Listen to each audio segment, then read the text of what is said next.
Olá, bom dia, paz do Senhor.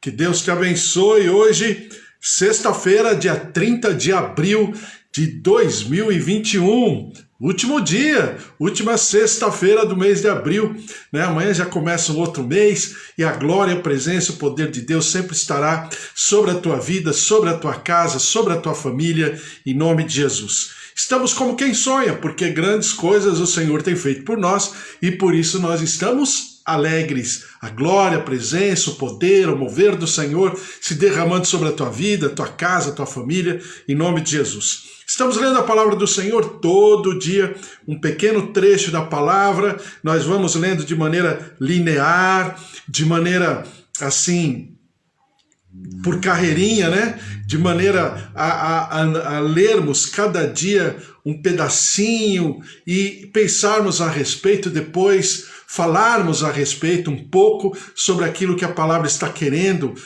dizer, mostrar, educar, edificar, consolar, exortar. Então é uma grande bênção em nome de Jesus. Estamos já no livro de Mateus, capítulo 18. Capítulo 18 começa com a pergunta, né, dos discípulos: quem será o maior no reino dos céus? E a partir daí Jesus começa a discorrer que o maior no reino dos céus é exatamente aqueles que nós entendemos como pequeninos, pessoas que, aos olhos da sociedade, aos olhos da cultura, aos olhos, seja lá de que época for, de que geração for, de qual sociedade for, né? Os pequeninos geralmente são as pessoas que não têm, vamos dizer assim, uma condição financeira, material, ou que não tem uma capacidade educacional, cultural. Então Jesus está falando e preocupado com essas pessoas, porque essas pessoas é que são os maiores no reino dos céus, e ele simboliza isso quando ele leva a criança a uma roda, né? A roda dos discípulos e o Senhor Jesus. E aí o Senhor Jesus vai falando sobre o escândalo. Imediatamente depois, ele fala sobre o escândalo. Por que o escândalo? O escândalo produz fragilidade, enfraquecimento. O escândalo produz dúvidas em relação à pessoa de Deus. Porque uma boa parte das vezes, quando nós estamos, né, nós conhecemos o Evangelho, nós temos algumas pessoas como referência. Só que essas referências nem sempre se mostram à altura daquilo que imaginamos, porque nós criamos, desculpe o termo, nós criamos um mito, né? E aquela pessoa é de carne e osso, e por ser de carne e osso, é suscetível, limitada como nós somos, e aí acontece o escândalo, né? Daquela parte, porque nem sempre está fortalecida, da nossa parte, porque nem sempre estamos alimentados na plenitude para sabermos que a nossa referência é o Senhor Jesus. Não que nós não respeitamos, não que nós não vejamos as pessoas de uma maneira respeitosa, reconhecendo a Constituição, reconhecendo a unção, reconhecendo a dignidade, né, ministerial, de capacitação do Senhor na vida daquela pessoa. Não é isso. Mas, do outro lado, a gente sabe que as pessoas são sujeitas, né? Sujeitas a fragilidades, a problemas, a dificuldades. Então, é exatamente esse momento que aquela semente, lá de Mateus capítulo 13, cai num terreno que, num primeiro momento, né, superficialmente falando, é um terreno bom. A semente caindo lá, aquela plantinha nasce rapidamente, só que ela não tem profundidade, né? Porque está num terreno rochoso, que é exatamente quando acontece os escândalos, porque a pessoa tem alegria, ela está naquela paixão momentânea, inicial, do Evangelho, da presença de Deus e tal, mas por causa das situações ao redor, das circunstâncias, principalmente das suas amarguras, das suas tristezas, então acontece que ela se escandaliza. né? E aí a palavra do Senhor fala sobre o pastor que vai atrás da centésima ovelha, né? Ele deixa as 99 e vai atrás da centésima. E a gente já falou que o verdadeiro pastor, ele não enxerga a ovelha na sua lã, mas enxerga a ovelha por si só.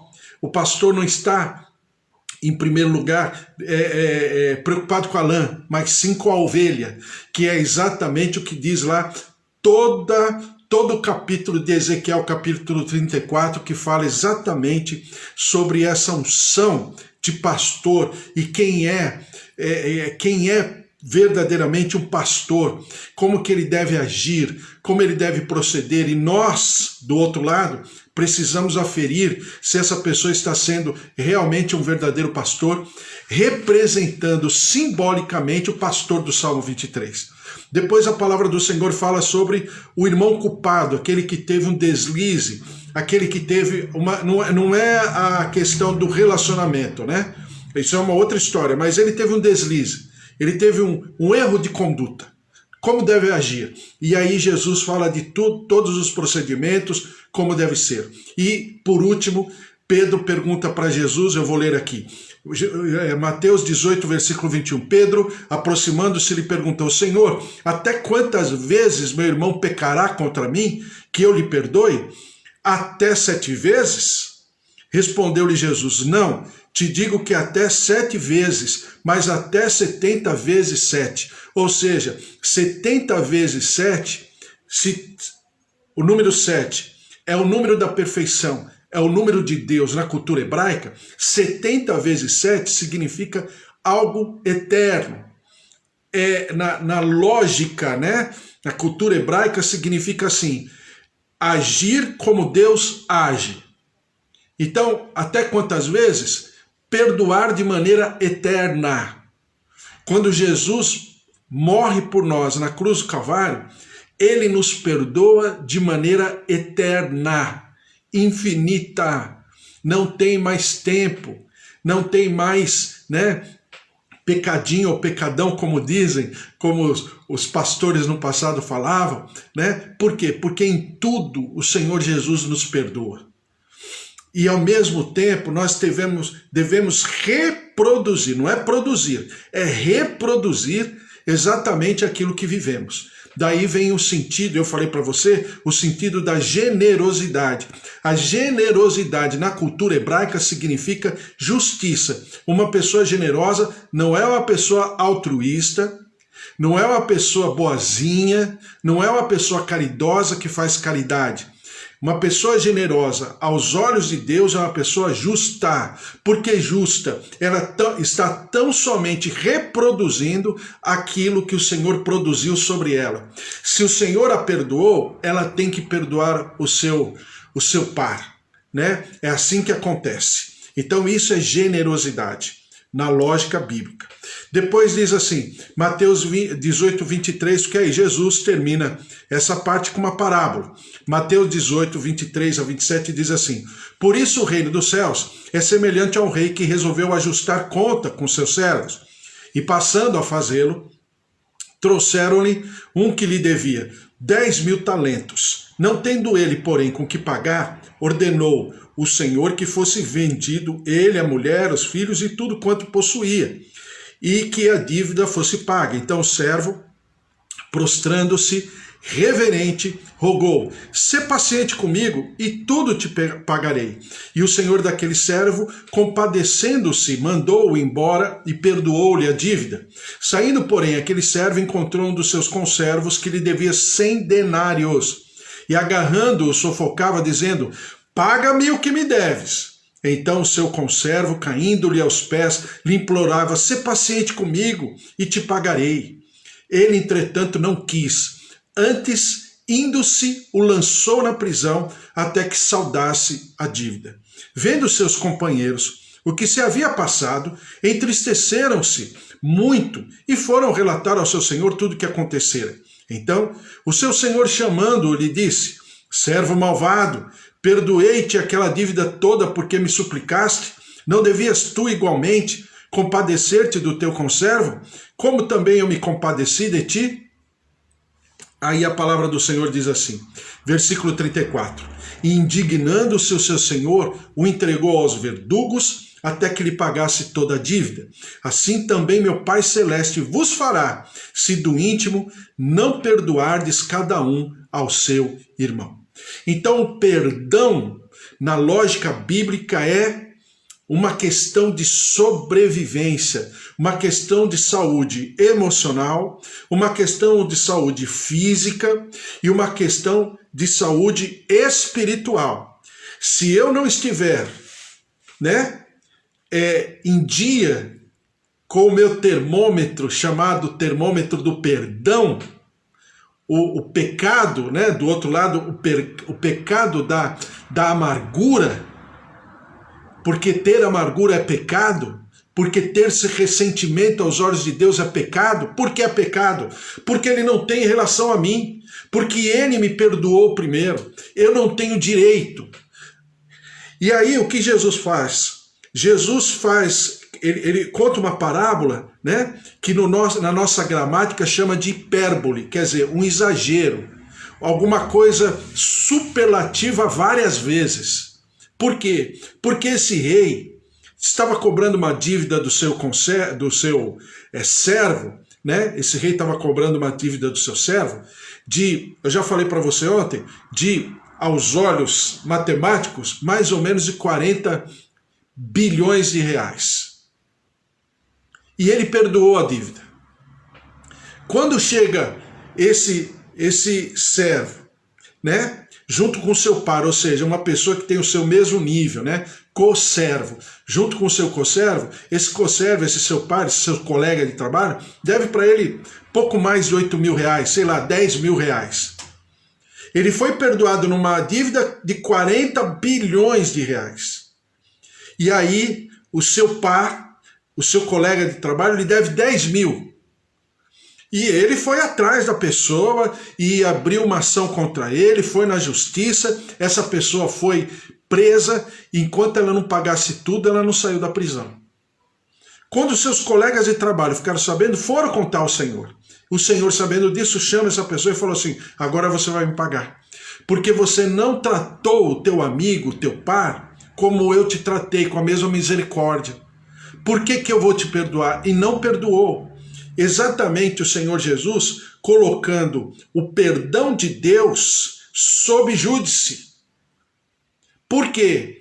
Porque se eu não praticar exatamente no mesmo nível, não tem como. Olha o que diz em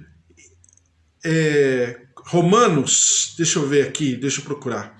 Romanos capítulo 17, Lucas capítulo 17, versículo 3. Acautelai-vos. Acautelar significa tome cuidado, seja maduro, seja sóbrio, tomar cautela, Acautelai-vos. Se teu irmão pecar contra ti, repreende-o. Se ele se arrepender, perdoa-lhe. Se por 7 vezes no dia pecar contra ti, e 7 vezes vier ter contigo dizendo, estou arrependido, perdoa-lhe. Então disseram os apóstolos ao Senhor, aumenta-nos a fé. Exatamente o que? Os apóstolos estão falando, eu preciso saber mais, eu preciso conhecer mais o Senhor. Porque eu não teria condição nem capacidade de perdoar no mesmo pecado uma pessoa no mesmo dia cometendo esse pecado contra mim, o mesmo pecado 7 vezes. Então o que os apóstolos fazem? Eles reconhecem, a sua fragilidade. Então, quando eu falo para você sobre o perdão, eu falei esses dias, o pastor Ernesto Nini, ele escreveu que o maior pecado da igreja brasileira, e quando ele fala maior pecado, claro que ele fala de maneira simbólica, mas ele diz o seguinte, que ele não viu um pecado tão, vamos dizer, tão múltiplo, nas igrejas evangélicas brasileiras, que não seja o pecado da amargura. Então, nós estamos em jejum. Já descobrimos que existem muitas ovelhas perdidas, no nosso território, chamado território nacional. por uma série de razões. E nós, né, representantes do pastor do Salmo 23, temos que ir atrás deles.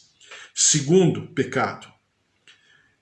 E por que a gente está diante de uma pandemia? Aí você vai perguntar, por que você está falando isso? Porque se não acontecer em primeiro lugar junto ao povo de Deus, não tem como o povo lá fora ser diferente.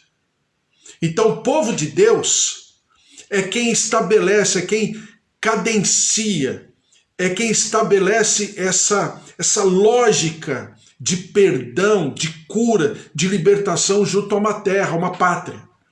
Então, se a nossa relação com Deus estiver agravada por alguma razão, isso aí, a nossa oração, o nosso clamor, vai ficar comprometido. Então, nós aprendemos na palavra do Senhor que, em primeiro lugar, precisa acontecer, disparado, né, uma nova etapa, a partir e através do povo de Deus. E eu, para terminar, né, eu quero lembrar você e exatamente o que está acontecendo nessa pandemia em relação a outros lugares. Vamos pegar os países que estão, vamos dizer assim, administrando melhor a pandemia, né? Vamos pegar alguns países aí, principalmente os países do primeiro mundo. Eu estava pensando nisso, né? Porque nós estamos orando a respeito. Então vamos lá. Eu vou ler no dia 17 de dezembro de 1941. 17 de dezembro de 1941. Um comandante japonês chamado Mitsushiro comanda, né, um pelotão aéreo, eu não sei como é que chama, deve ser uma esquadra, né? Uma esquadra, comanda uma esquadra para que avance no território americano, vai até o porto chamado de Porto de Pearl Harbor e ali atacam aquele porto. Morre um monte de gente, era um domingo de manhã, próximo entre 9 e 10 horas da manhã. Naquela época, os americanos tinham a cultura de irem para a igreja evangélica de manhã. Era chamada escola dominical, culto matutino. Trouxe assim uma tristeza, uma angústia no povo americano muito grande, porque o domingo, naquele momento, era um dia muito especial para eles. E de repente esse comandante chamado Mitsushiro ataca e acaba com aquele porto, matando muita gente. Milhares de pessoas foram feridas e foram mortas. E as pessoas estavam na igreja. E as pessoas estavam nos cultos, inclusive pessoas daquela região. E tinha um soldado americano, piloto, chamado Jack Chase, que ele falou o seguinte: eu vou atacar o Japão, eu vou descontar no Japão. E ele se apresentou, ele foi voluntário, e esse piloto chamado Jack Chase vai para o Japão, para Tóquio, para bombardear Tóquio com seus colegas de guerra. Até então, os Estados Unidos não tinham entrado na Segunda Guerra Mundial. E os Estados Unidos vai com esses aviadores, e esse Jack Chase tem um trabalho frustrado, porque não apenas não consegue, mas os japoneses o capturam, seu avião cai, os japoneses o capturam e ele sofre as maiores barbáries que existem, de flagelo, e passa fome, fica doente, quase morre. Nos últimos momentos que ele achava que ele iria morrer, ele recebe lá na cela japonesa um pedacinho de papel, que é uma página da Bíblia.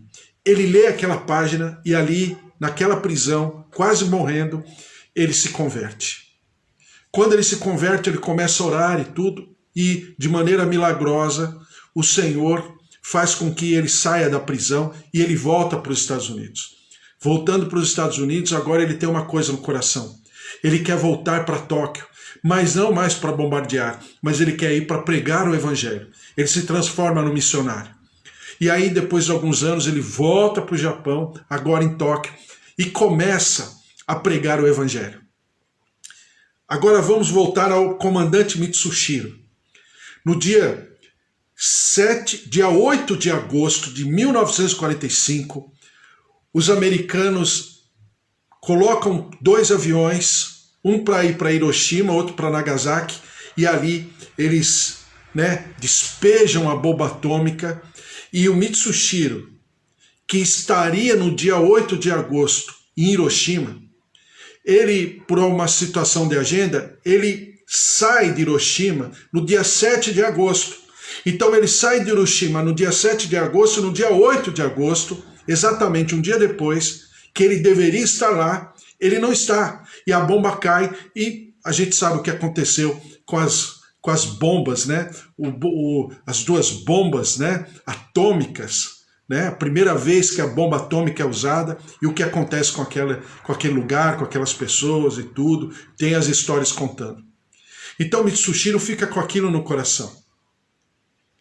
E a gente percebe no seu testemunho que ele começa a ser trabalhado pelo Espírito Santo. Um dia, alguns anos depois, ele está em Tóquio e aí ele recebe um folheto.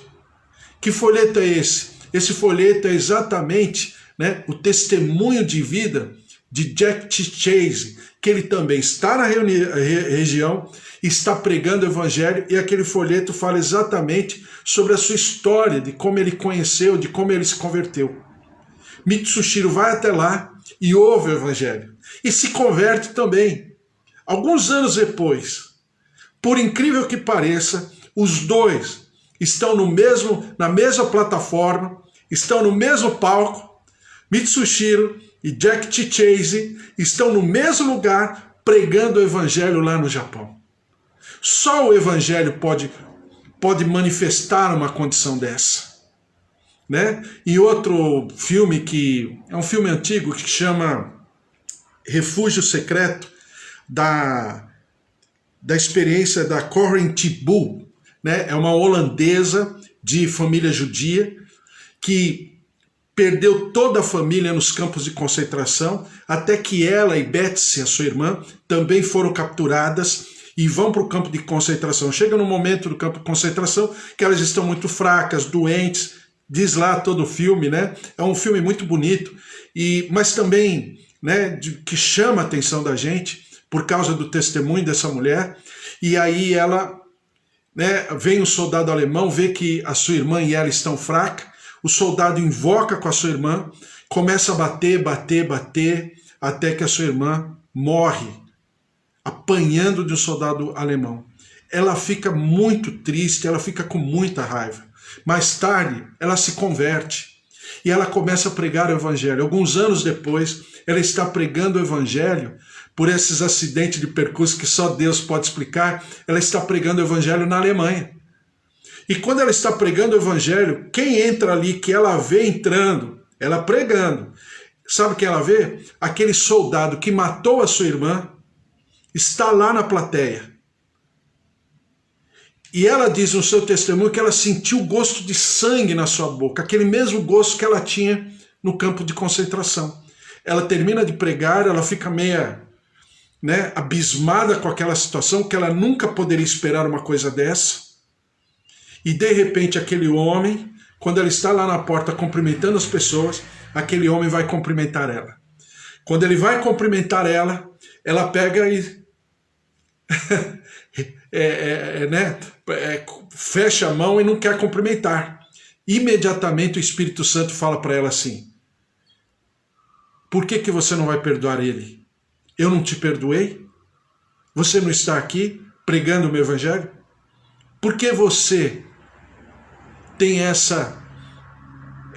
você foi perdoado e por que você não quer perdoar a ele? Aí ela estende a mão e cumprimenta aquele senhor agora já bem velhinho. Ela cumprimenta ele e fala assim para ele: eu sei quem o Senhor é. Eu sei o que o Senhor fez para mim, para minha família e principalmente para minha irmã. O Senhor matou a minha irmã. Mas hoje eu quero te perdoar e te pedir perdão.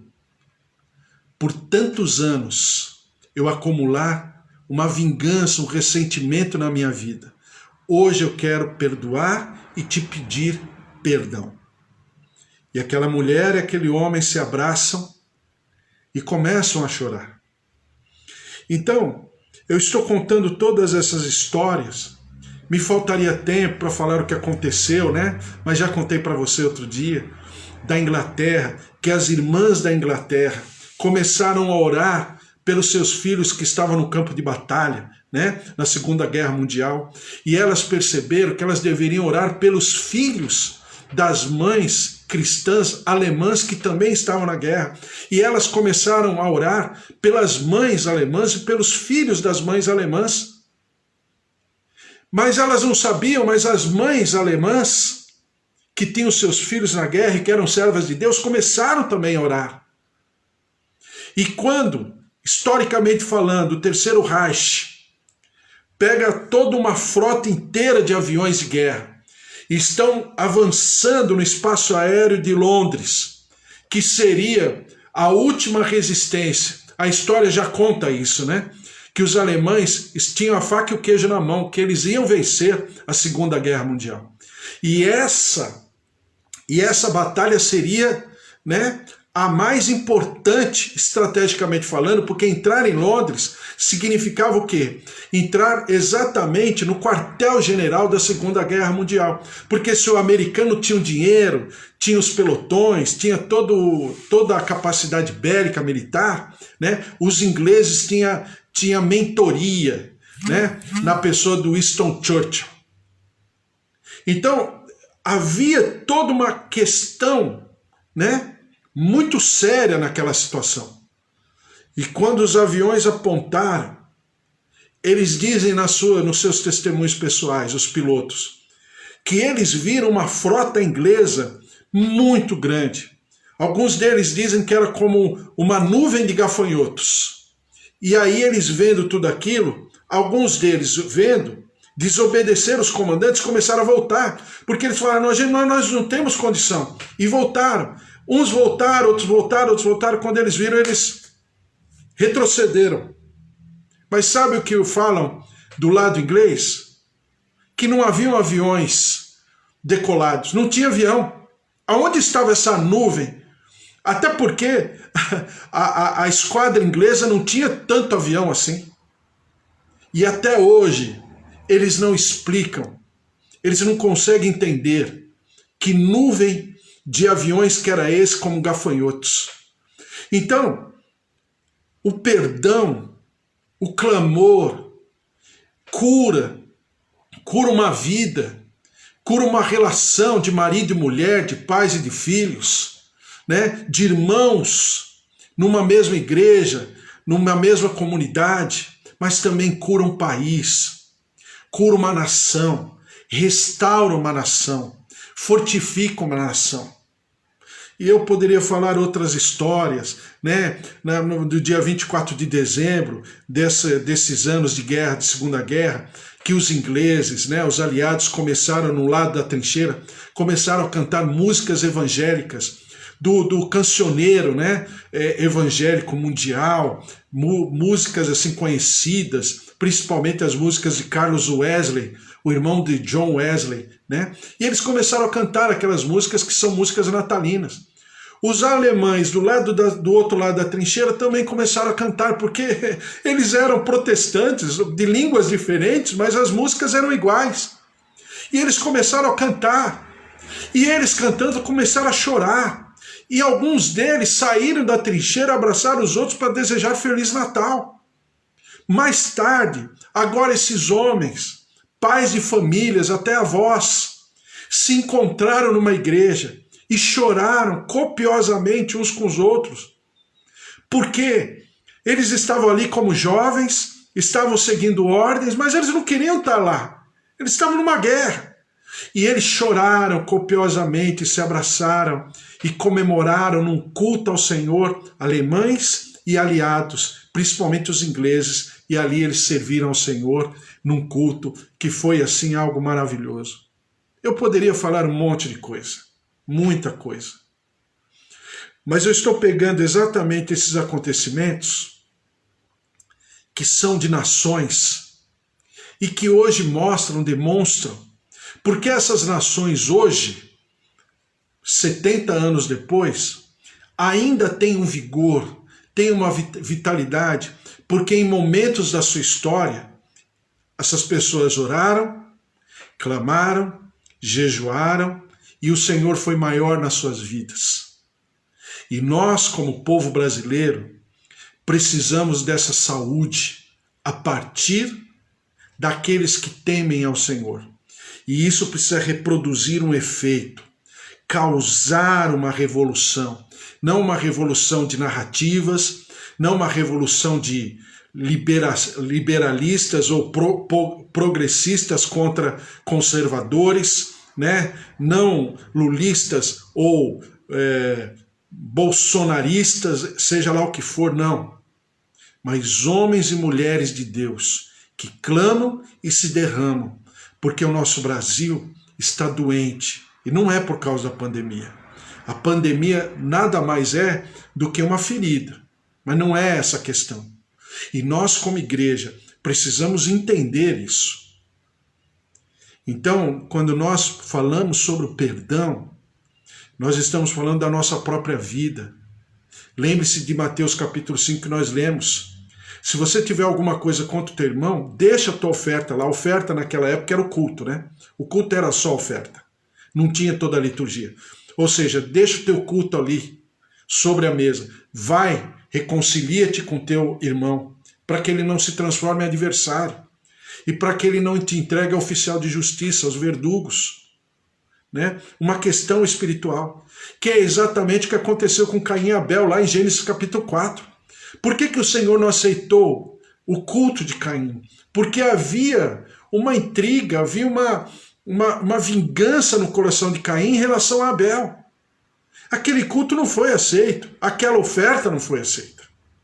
Então nós, quando nos colocamos em aprender e desenvolver a palavra de Deus, alimentar a inteligência da nossa fé, é exatamente por causa disso. Então nós vamos orar, colocar tudo isso diante do Senhor em nome de Jesus. Amém? Estamos falando sobre a palavra de Deus, e a palavra de Deus ela é maravilhosa. Ela é maravilhosa. E precisa começar de nós. Né? A gente cantava uma musiquinha antigamente. A começar de mim.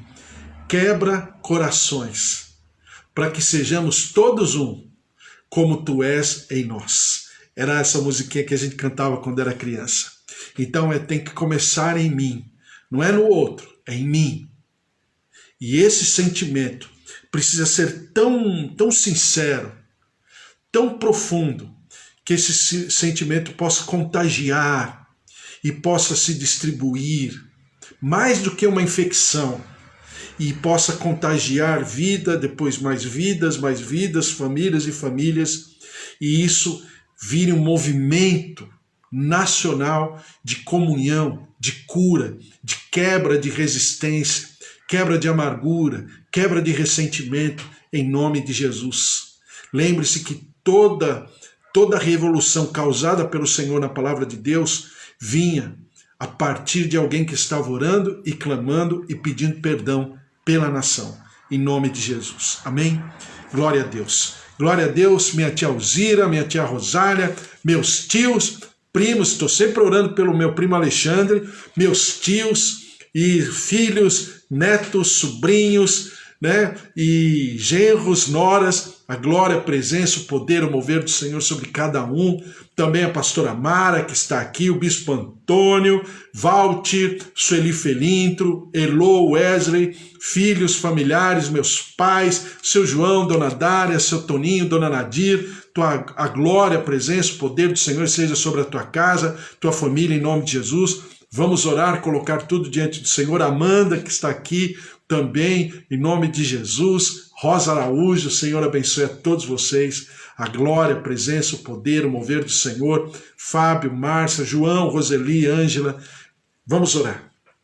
Senhor, nosso Deus, nosso Pai, mais uma vez nós nos colocamos diante da tua presença.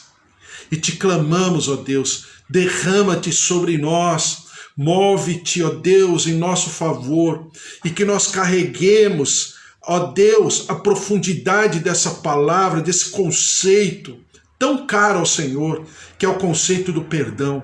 Por isso, ó Deus, não apenas nós possamos perdoar, mas sejamos perdoados também e possamos produzir, reproduzir esse ambiente de cura, de libertação, de restauração, de ressurreição, de reconstrução. Derrama-te sobre cada um de nós a tua graça, a tua palavra, o teu mover. Ó Deus, em nome de Jesus, cura os nossos queridos, aqueles que estão passando pela pandemia, como o meu sobrinho Júnior, também a dona Maria Helena, em nome de Jesus, a pastora Nadir, tantos outros. Senhor, em nome de Jesus, os nossos familiares todos, tua graça, tua glória se derramando, curando, visitando, tocando, renovando, trazendo da tua salvação, mas também trazendo da tua saúde, trazendo da tua ressurreição, em nome de Jesus. Derrama-te, ó Deus, fígado, rins, nervos, tendões, coração, artérias, move-te, Senhor, ouvidos, olhos, tireoide, cura, toca, visita, renova toda a enfermidade emocional, depressão, tristeza, angústia. Ó Deus, em nome de Jesus, solidão, move-te, Senhor, tocando, curando, visitando em nome de Jesus. Senhor, derrama-te sobre a nossa nação. Que nós tenhamos, ó Deus, essa responsabilidade, essa seriedade em pensarmos a respeito disso, exatamente, ó Deus, para que a nossa nação seja visitada pelo Senhor. O Senhor tem um campo, um ambiente favorável para a tua cura, para a tua saúde, para o teu mover, para o teu perdão, para, Senhor, a tua libertação. Sara a nossa terra, move-te sobre o nosso povo. Nós colocamos essa situação, são mais de 400 mil pessoas que perderam a vida para a Covid. Senhor, tem misericórdia. Senhor, interfere, nós te clamamos. Interfere com a tua compaixão, com a tua misericórdia, com o teu perdão. E nós daremos sempre ao Senhor todo louvor, toda honra e toda glória, em nome de Jesus. Amém. Amém. Glória a Deus, que o amor de Deus Pai, a vida vitoriosa em Jesus Cristo e as consolações do Espírito Santo da promessa estejam sobre a tua vida, sobre a tua casa, sobre a tua família, sobre os teus queridos, em nome de Jesus. Porque se Deus é por nós, quem será contra nós? Se o Senhor é o nosso pastor, de nada nós teremos falta. Um beijo para você, até amanhã. Amanhã, às 10 horas da manhã, estou aqui de volta, em nome de Jesus. O Senhor te deu uma sexta-feira muito especial, uma sexta-feira aí de trabalho, de tarefas, responsabilidades e de vitórias. Porque se o Senhor é por nós, quem será contra nós? Amém? Um beijo para você, fique na paz, pense a respeito de tudo que eu falei, ore, ofereça o teu jejum. Estamos, há 19 dias do jejum, Então estamos no 19º dia. O Senhor esteja sobre a tua vida e que tudo que você fizer você possa prosperar. Um beijo, até amanhã, Bispo Antônio, até amanhã, um beijo, fica na paz, tchau, tchau.